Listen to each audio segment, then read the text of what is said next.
السلام عليكم. اسمع السالفة اللي تعور القلب. أنا ما أقدر ألطف لك بعض القصص، اسمح لي، لازم تعيش الواقع، أو مثل ما أنا قاعد تألم معاي لو سمحت. أحداث القصة هذه حصلت في 2007. رجال شايب وزوجته العجيز ما عندهم إلا ولد و3 بنات. وهذه نصيحة حق اللي يقول والله أبي ولد ما أبي بنت، أبي الله رب العالمين يرزقني بس بالصبيان ما أبي البنات. لا حبيبي، أغلب آلاف القصص تتكلم إن اللي عنده صبيان دائما هو المتعذب واللي عنده بنات هو المرتاح. اترك عنك الكلام هذا. هذه ذرية، يا أنها تكون صالحة يا تكون فاسدة، بنت ولا ولد. مالكم بالطويلة. شايب بعد ما كبر وأصابه شلل وصار مقعد على الكرسي اللي هو وتشير، والعجيز هالمسكينة يلا تشيل نفسها، والبنات الله ستر عليهم وتزوجوا، ما بقى إلا هالولد الملعون الخير اللي من كبر وهو معذب أبوه وأمه، هالشايب المسكين وهالعجوز. قام شنو تمرد شوي شوي شوي شوي من زود الدلال والدلع، وتعرف ما عندهم إلا صبي واحد. قام يمون الحبيب، قام يمد ايده على ابوه، يمد ايده على امه، حسبي الله عليه. مالكم بالطويلة. في 2007 الولد وصل مرحلة اللي صار خلاص يمسك ابوه ويضربه ضرب لين يغمى عليه، خلاص استقوى. الله يا الشايب، الله يا الشايب. يوم راحت قوته وصار مقعد على الكرسي، قام هذا الضبوط يمد ايده على ابوه ويطقه وكذا. لا حول ولا قوة الا بالله. يا ليتك حجية ذبحتي اول ما ولدتي والله. لكن سبحان الله من يدري، مرات يطلع الابن صالح مرات يطلع عاق. الولد هذا قال لابوه انا ابي اشتري سيارة. الولد متمرد، مخدرات وسهرات ومسخرة وحشاكم. قال له ابو ابي سيارة. قال ابوه انا وضعي المادي تعبان يا يبا، الله يخليك وانت فلستنا يا يبا، تاخذ الفلوس ما ادري شو تسوي فيها، تشتري فيها البلاوي والمخدرات، استر علينا تكفى يا يبا. قال له والله تعطيني فلوس غصبا عليك. ويمسك ابوه ويضربه ضرب لين ابوه المسكين وافق انه يبيع سيارته الوحيدة. كان عنده بوكس نوع سدرك، تعرفون النيسان قديم، ما عنده الا هذا المسكين.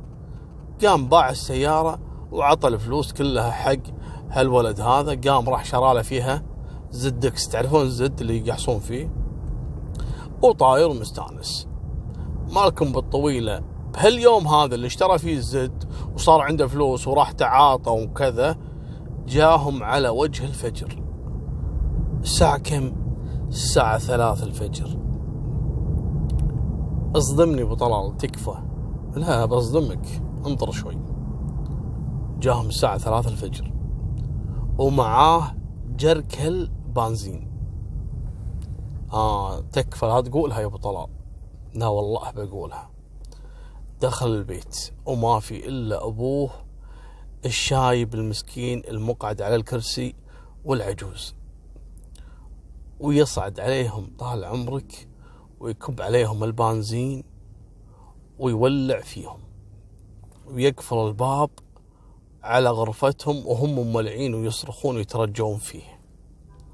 يطلع برا البيت ويقفل باب البيت وينتظرهم برا. يا جماعة شوفوا حقارة الولد. الشيء الصادم في الموضوع ان الولد هذا ما تحرك من مكان، انتظر برا البيت علشان يتأكد من شنو؟ ان النار تنتشر في البيت كله، وان الجيران ما يتدخلون وينقذونهم. لا اله الا الله. يا ربي على قلب هالناس، يا ربي على قلب البشر. وفعلا الجيران يوم شافوا النار وكذا قاموا يبي يتدخلون، منعهم، وصار ضرب بينه وبين شباب من جيرانه يدرون في ملعون خير. المهم دخلوا غصبا عليه، ولا الأبو كان مولع فيه النار ما في مجال. العجوز المسكينة صحيح انه مولع فيها النار، لكن قعدت تتقلب وكذا، وها على وشك الموت، قدروا أنهم ياخذونها ويطيرون فيها المستشفى. بلغوا العمليات واحضروا رجال الأمن وألقوا القبض على الولد. بعد ما أحالوا للتحقيق قالوا له أنت بغض النظر عن بشاعة الجريمة اللي ارتكبتها، أنت غريب أنك انتظرت وخليت الناس تشوف. قال لا، أنا لما كنت واقف برا ما توقعت أن الناس أصلا راح تصحى على الحريق. أنا انتظرت بس أنه يولع النار وأبلغ العمليات أقول لهم أن ولعت النار في بيتنا. كنت أبى أضمن أن أمي وأبوي فعلا احترقوا وماتوا. لا حول ولا قوة إلا بالله. لكن لما شفت الجيران حاولت أني أمنعهم أن يدخلون البيت بحجة أن ترى ماتوا أمي وأبوي. قالوا لا وكذا، خلينا نحاول. يوم شافوني مصمم وكانوا الظاهر يعرفون الولد هذا، يعرفون أنه حقير، ممكن أنه فعلا هو سوى شيء ببيتهم بأمه وأبوه، فتدخلوا، صار بينهم اعتداء بالضرب ودخلوا وقدروا أن ينقذون الحجية. قالوا الحبيب يعترف شلون نفذت الجريمة. اسمعوا التفاصيل الصادمة. يقول دخلت البيت،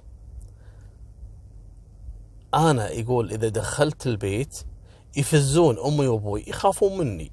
شوف الحقير شلون يسولف. فعلى طول لما دخلت غرفتهم فزوهم يطالعوني. أبوي مقعد ما يقدر يتحرك لأنه مشلول. أمي يلا تشيله من الكرسي وتحطه على السرير. فقمت وكبيت عليه البنزين وكبيت على أمي البنزين. أمي حاولت أنها تطلع من الغرفة لكني دفعتها داخل وولعت فيهم النار. لما ولعت النار قفلت وراهم الباب علشان ما يطلعون، وتكون الجريمة كأنها نار ولعت واحترق البيت وتوفوا يعني بحادث عرضي، ما هي جريمة قتل. قالوا له زين.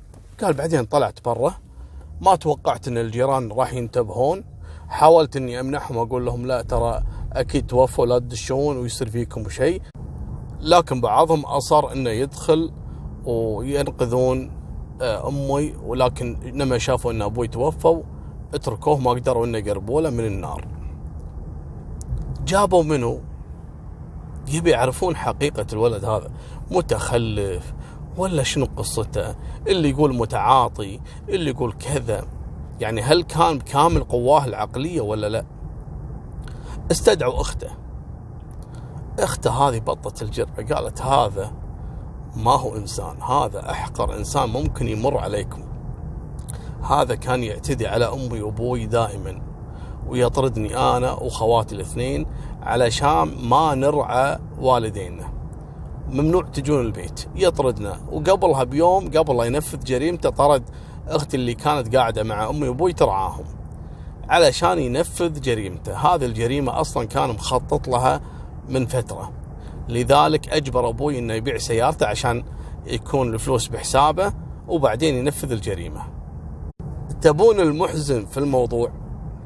تقول إن أمي وأبوي يحبونه وهو يكرههم، يسوي مشاكل يطلعونه من المشكلة ويدفعون ويترجون العالم ويبوسون راسهم، ولما يطلع من المشكلة يرجع البيت يعتدي عليهم بالضرب والسب والشتايم وغيرها.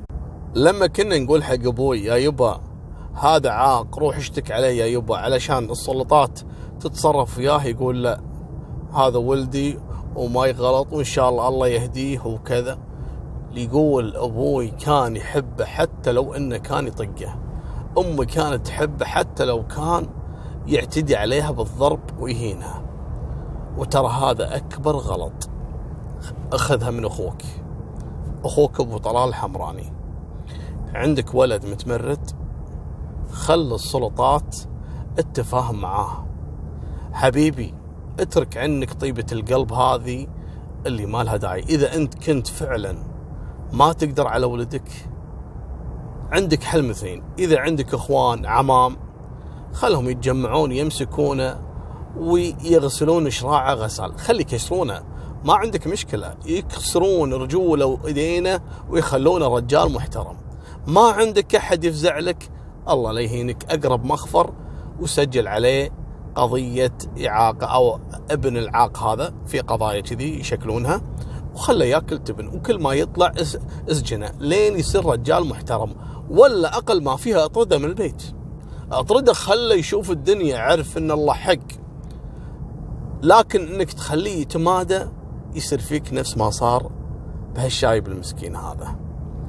قلبي على ولدي وقلب ولدي على حجر، لذلك لا تهاون في هالقصة. لكم بالطويلة، الشايب الله يرحمه توفى نتيجة الحروق، أما العجوز ربي يسلمها، لكنها أصيبت بتشوهات كبيرة جدا في الوجه والجسد كامل، وحكم على الولد بالقتل تعزيرا. وفعلا في سنة 1432 هجري في المنطقة الشرقية تم تنفيذ حكم القتل تعزيرا فيها الولد العاق. والقصة هذه مشابهة جدا لقصة المهندس اللي كذلك أحرق والديه في الإمارات، قصة رقم 319، اللي يحب يرجع يسمعها. والله يكفينا ويكفيكم شر العقوق. وهذه نهاية سالفتنا، وفمان الله، مع السلامة.